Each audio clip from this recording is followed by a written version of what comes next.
Hi மக்கா, எல்லாரும் எப்படி இருக்கீங்க? என்னோட லைஃப்ல பாத்தீங்கன்னா வெரி ஃபர்ஸ்ட் டைம் நான் வந்து நெயில் எக்ஸ்டென்ஷன் பண்ண போறேன். இது வரைக்கும் இது எல்லாமே வந்து பிக்சர்ஸ்ல தான் பார்த்திருக்கேன். நான் பாத்தீங்கன்னா ஸ்கூல் படிக்கிற டைம்லயா இருக்கட்டும், பிகாம் பண்ற டைம்லயா இருக்கட்டும், அப்பெல்லாம் பாத்தீங்கன்னா நெயில்ஸ் வளர்க்கறது அப்படிங்கிறது எனக்கு ரொம்ப பிடிக்கும் பாத்துக்கோங்க. அதுக்கப்புறமா போக போக எனக்கு அதுக்கு மேல இருந்த இன்ட்ரெஸ்டே போயிடுச்சு. இப்ப பாத்தீங்கன்னா நெயில்ஸ் வளர்க்குற ஹேபிட்டே என்கிட்ட கிடையாது. எனக்கு இப்ப கூட நல்ல ஞாபகம் இருக்கு பாத்துக்கோங்க. ஸ்கூல் படிக்கிற டைம்ல பிடி மிஸ் கண்ணில் படக்கூடாது அப்படின்னு சொல்லிட்டு நாங்க என்னெல்லாமோ பிளான்லாம் பண்ணுவோம். ஏன் அப்படின்னா கை நிறைய நாங்க பேய் மாதிரி நெயில்ஸ் வளர்த்து வச்சிருப்போம். மிஸ் பார்த்தாங்கன்னா அவ்வளோ பிடி பீரியட்ல தவிர்க்கவே முடியாம போய் மாட்டிக்குவோம் பாத்துக்கோங்க. மாட்டிக்கிட்டு மேம் கிட்ட ஒரு நொண்டி சாக்கு வேற சொல்லுவோம். மேம் இன்னைக்கு கட் பண்ணலாம்னு நினைச்சோம் மேம், ஆனா நெயில் கட்டரை வீட்டுல காணல மேம், அதனாலதான் கட் பண்ண முடியாம வந்துட்டோம் அப்படின்னு ஒரு நொண்டி சாக்கு கேவலமா சொல்லுவோம் பாத்துக்கோங்க. அதுக்கு கூட மேம் வந்து சொல்லுவாங்க, நெயில் கட்டர் இல்லைன்னா என்ன, அதான் வாய் நிறைய பல்லு வச்சிருக்கேன், இன்னும் 10 நிமிஷத்துல நெயில் கட் பண்ணிட்டு நீ உள்ள வரணும் அப்படின்னு திட்டுவாங்க. இன்னுமே எனக்கு நல்ல ஞாபகம் இருக்கு அந்த நாட்கள் எல்லாமே. அப்போ உள்ள பிக்சர்ஸ் என்கிட்ட இருந்துச்சு அப்படின்னா நான் கண்டிப்பா இந்த வீடியோல அட்டாச் பண்றேன். என்ன திடீர்னு நெயில் எக்ஸ்டென்ஷன்லாம் பண்றேன், என்ன விசேஷம் அப்படின்னு கேட்பீங்க. ஒரு விசேஷமும் இல்லை பார்த்துக்கோங்க. எனக்கே தெரியாது நான் நெயில் எக்ஸ்டென்ஷன் பண்ண போறேன் அப்படின்னு சொல்லிட்டு திடீர்னு பார்த்தீங்கன்னா எங்கள் அக்கா ஃபோன் பண்ணாங்க.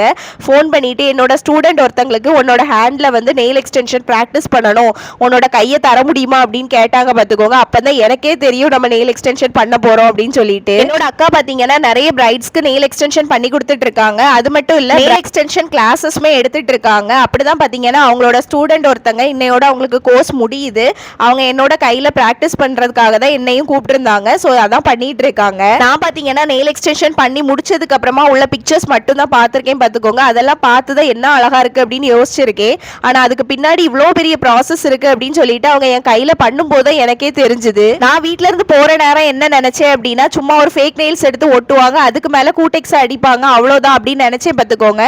அதுக்கு பின்னாடி எவ்வளோ பெரிய ப்ராசஸ் இருக்கு அப்படின்னு சொல்லிட்டு அவங்க என் கையில பண்ண நேரம் தான் எனக்கே தெரிய வந்துச்சு. என்னோட ரிலேஷன்ல பாத்தீங்கன்னா எனக்கு ஒரு அக்கா உண்டு. அவளோட நேம் வந்து சுபாஷினி. நாங்க சுபா அக்கா அப்படின்னு கூப்பிடுவோம். ரொம்ப அழகா இருப்பா. எனக்கு சின்ன வயசுல இருந்தே பாத்தீங்கன்னா அவ என்ன பண்ணாலும் அதை பார்த்து நானுமே பண்றதுல எனக்கு ஒரு ஆசை உண்டு பாத்துக்கோங்க. ஸ்கூல் படிக்கிற நேரம் பாத்தீங்கன்னா கண்ணுல வந்து ஐலைனர் போட்டுட்டு போவா பாத்துக்கோங்க. ரொம்பவே அழகா இருக்கும் அவளுக்கு. அவளை பார்த்து எனக்குமே ஆசை வந்துச்சு, எனக்கும் ஐலைனர் போடணும் அப்படின்னு சொல்லிட்டு. அவகிட்ட இருந்தது அவ எப்படி போடுறா அப்படின்னு பார்த்து பார்த்து பழகி நானுமே படிச்சுக்கிட்டேன் ஐலைனர் போடுறதுக்கு. அதே மாதிரி தான் பாத்துக்கோங்க அவ ஸ்கூல் படிக்கிற நேரம் வந்து சந்தனம் வச்சுட்டு போவா. அதை பார்த்து பார்த்து எனக்கும் ஆசை, எனக்கும் சந்தனம் வைக்கணும் அப்படின்னு சொல்லிட்டு. எனக்கு இன்னுமே ஞாபகம் இருக்கு பாத்துக்கோங்க. நான் ஃபர்ஸ்ட் டைம் ஸ்டிச் பண்ண சுடிதார் கூட அவ என்ன மாடல்ல ஸ்டிச் பண்றாளோ அதே மாதிரி தான் நான் ஸ்டிச் பண்ணிக்கிட்டேன்.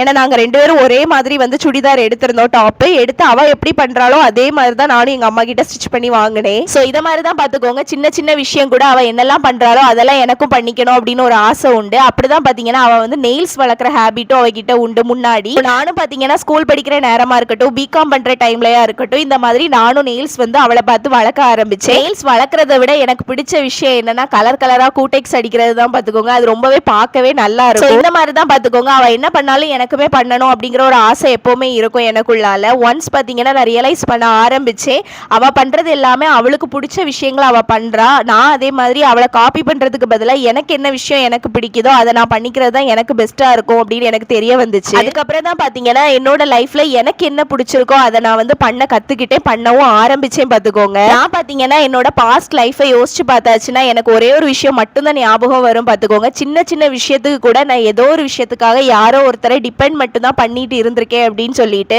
ஒன்ஸ் பாத்தீங்கன்னா நான் வந்து யாரையுமே டிபெண்ட் பண்ணாம எனக்கு என்ன தெரியுதோ எனக்கு என்ன பிடிக்குதோ அதை நான் பண்ண ஆரம்பிச்சதுக்கு அப்புறமா தான் என்னோட லைஃப் எனக்கு பிடிச்ச மாதிரி மாற ஆரம்பிச்சிருக்கு அப்படின்னு நான் நினைக்கிறேன் பாத்துக்கோங்க. அது மட்டும் இல்ல, நான் ஏதாவது ஒரு சின்ன விஷயம் பண்ணா கூட அவங்க ஏதாவது நினைச்சிருவாங்களோ இவங்க ஏதாவது நினைச்சிருவாங்களோ அப்படின்னு ஓவர் திங்க் பண்ற ஒரு பர்சன் பாத்துக்கோங்க.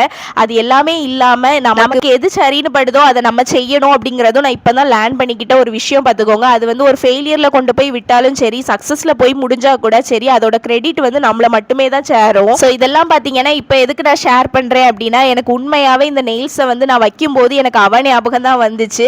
நம்ம லைஃப்ல சின்ன சின்ன விஷயம் கூட அக்காவை பார்த்து தானே நம்ம செய்வோம், அந்த மாதிரி ஒரு தாட் எனக்கு வந்துச்சு பாத்துக்கோங்க. ஸோ மை கருத்து what I am saying is, நமக்கு ஒரு விஷயம் பிடிச்சிருக்கு அப்படின்னா வந்து யார் என்ன நினைப்பாங்க அப்படிலாம் யோசிக்காம நமக்கு பிடிச்ச ஒரு விஷயம் அப்படின்னா நம்ம கண்டிப்பா அதை வந்து தயக்கமே இல்லாம செய்யணும் பாத்துக்கோங்க. நெயில் எக்ஸ்டென்ஷன் பண்ணும்போது பாத்தீங்கன்னா ரொம்பவே ஜாலியா இருந்துச்சு. ரெண்டு அக்கா கிட்டே நான் வந்து கலகலன்னு பேசிக்கிட்டே வந்து நெயில் எக்ஸ்டென்ஷன் பண்ணோம். உங்களுக்கே தெரியும் என் வாய் வந்து ஒரு நேரமும் மூடாது அப்படின்னு நான் பேசிட்டே இருப்பேன் பாத்துக்கோங்க, தொண அப்படின்னு சொல்லிட்டு.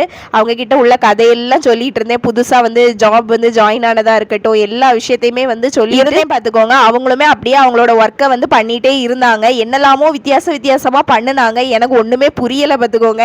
இதெல்லாம் படிச்சாதான் நமக்கு என்ன அப்படின்னு தெரியும். எனக்கெல்லாம் பார்த்தீங்கன்னா சுத்தமா பொறுமைங்கிறதே கிடையாது. இந்த நெயில் எக்ஸ்டென்ஷன் பண்றது அப்படிங்கிறதுலாம் வந்து பெரிய பொறுமை வேணும் அப்படின்னு நினைக்க பார்த்துக்கோங்க. ரொம்ப வந்து மைன்யூட்டா நிறைய விஷயங்கள் பண்ணுவாங்க. எல்லாமே ரொம்ப கேர்ஃபுல்லாகவும் பண்ண வேண்டிய விஷயமா இருக்கு. ஒரு விஷயம் மட்டும் ஆனால் நல்லா புரிஞ்சுது பார்த்துக்கோங்க. எந்த வேலையுமே ஈஸி கிடையாது அப்படிங்கிறது எனக்கு புரிஞ்சுது. இதுக்கு முன்னாடி ஒருக்கா பார்த்தீங்கன்னா இதே அக்கா தான் எனக்கு வந்து மெஹந்தி வச்சு விட்டாங்க. நான் அந்த பிக்சர் உங்களுக்கு இதில் ஆட் பண்ணுறேன் பாருங்க. அவங்க வந்து மெஹந்தி ஆர்டிஸ்ட்டும் கூட. நிறைய பிரைட்ஸ்க்கு பார்த்தீங்கன்னா மெஹந்தியும் வச்சு கொடுக்குறாங்க. என் கையில் பார்த்தீங்கன்னா 1 day பிஃபோர் ப்ராக்டிஸ் பண்ணுறதுக்காக எனக்கு கைக்கு ஒரு நாள் வச்சு விட்டாங்க. ரொம்பவே அழகாக இருந்துச்சு. அவ்வளோ பெர்ஃபெக்டாக இருந்துச்சு அப்படின்னு சொல்லலாம். அப்போ தான் எனக்கு அதுவுமே ரியலைஸ் ஆச்சு. நம்ம மெஹந்தி வைக்கிறது அப்படிங்கிறது நம்ம 2 பூவை வரைஞ்சிட்டு நான் தான் பெரிய ஆர்டிஸ்ட் அப்படிங்கிற மாதிரியெல்லாம் நான் பேசிட்டு சுற்றுவேன் பார்த்துக்கோங்க. ஏன்னா என்ன நம்பி தான் ஏர்லினும் கையை தருவா. நான் அவளுக்கு 2 படத்தை வரைஞ்சி கொடுத்துட்டு நான் தான் பெரிய ஆளுங்கிற மாதிரி சீன் போட்டுட்டு இருப்பேன். ஆனால் அவங்க அவ்வளோ எஃபர்ட் எடுத்து என் கையில் பண்ணும்போது தான் எனக்கு தெரிஞ்சது இது எவ்வளோ பெரிய ப்ராசஸ் அப்படிங்கிறது. எனக்கு பார்த்தீங்கன்னா இதில் நல்ல பிடிச்ச விஷயமே பார்த்தீங்கன்னா அவங்க வந்து நெயிலுக்கு மேலே வந்து என்னெல்லாமோ பண்ணியிருக்காங்க பார்த்தீங்களா. அது பார்க்கவே அழகாக இருந்தது. அதுக்கு பேர் என்னன்னு எனக்கு சொல்ல தெரியல. ஃப்ளவரு அதுக்கப்புறமா டிசைன் அந்த மாதிரி எல்லாம் போட்டிருந்தாங்க. அதுதான் எனக்கு உண்மையாகவே நல்லா பிடிச்சிருந்து. இது பார்த்தீங்கன்னா கிட்டத்தட்ட ஒரு மாதம் இப்படியே தான் இருக்கும் அப்படின்னு சொன்னாங்க. அழியாதான். அப்படி அழிக்கணும் அப்படின்னா அவங்க கிட்ட போயாச்சுன்னா அவங்களே எனக்கு அழிச்சு விடேன்னு சொன்னாங்க. ஆனால் நமக்கு அழிக்க ஒன்று வாழ்க்கையிலே எப்போவாதான் நம்ம இந்த மாதிரி விஷயங்கள்லாம் பண்ணுவோம். இதை என்னத்துக்கு அழிக்கணும் பார்த்தீங்களா. அதனால இருந்துட்டு போட்டோம். அதில் வேற நான் வேற ஜாலி ஆயாச்சு. இனிமேல் ஒரு மாதத்துக்கு வந்து ஏர்லின்ட்ட ஷைனியாக்கா கிட்ட லதா கிட்ட எல்லாத்தையும் வந்து இந்த நகத்தை வச்சே சீன் காட்டலாம் அப்படின்னு சொல்லி நான் நெயில் எக்ஸ்டென்ஷன் பண்ண போகிறதுக்கு முன்னாடியே ஷைனியாக்கா கிட்டேயே ஏர்லின்ட்டையும் சொல்லிட்டு தான் போனேன் பார்த்துக்கோங்க. வரும்போது பாருங்க என் நெயிலே வேற மாதிரி லுக்கில் இருக்கும். நான் வந்து சீன் காட்டுறேனா இல்லையான்னு பாருங்க அப்படின்னு சொல்லிட்டு தான் போகவே செஞ்சேன். நான் வந்ததும் பார்த்தீங்கன்னா ஏர்லின்ட்டையும் ஷைனியாக்காட்டையும் கொண்டு காட்டியாச்சு. அவங்க 2 பேரும் பார்த்துட்டு சூப்பரா இருக்கு அப்படின்னு சொன்னாங்க. இப்போ டெய்லி அவகிட்ட பேச நேரம் வந்து பிளான் பண்ணி வச்சிருக்கேன். நகத்தை எப்படி காட்டி காட்டி தான் பேசணும் அப்படின்னு சொல்லிட்டு அவளோட மைண்ட் வாய்ஸ் பார்த்தீங்கன்னா இப்போ எனக்கு நல்ல கிளியராகவே கேட்குது பார்த்துக்கோங்க. இன்னும் 1 மாசத்துக்கு என் தலையெழுத்து இவ பண்றதெல்லாம் நான் பார்க்கணும் அப்படிங்கிற மாதிரி அவ யோசிக்கா. அவளோட ஃபைனல் லுக் எப்படி இருக்கு அப்படின்னு பார்த்துட்டு என்னோட கமெண்ட் செக்ஷன்ல எனக்கு செட் ஆகுதா அப்படின்னு சொல்லிட்டு கமெண்ட் பண்ணுங்க.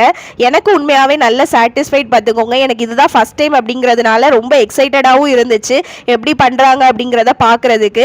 இன்னொரு விஷயம் என்னன்னா அவங்க ரொம்ப பொறுமையா எல்லா விஷயத்தையும் பார்த்து பார்த்து பண்ணுனாங்க பார்த்துக்கோங்க.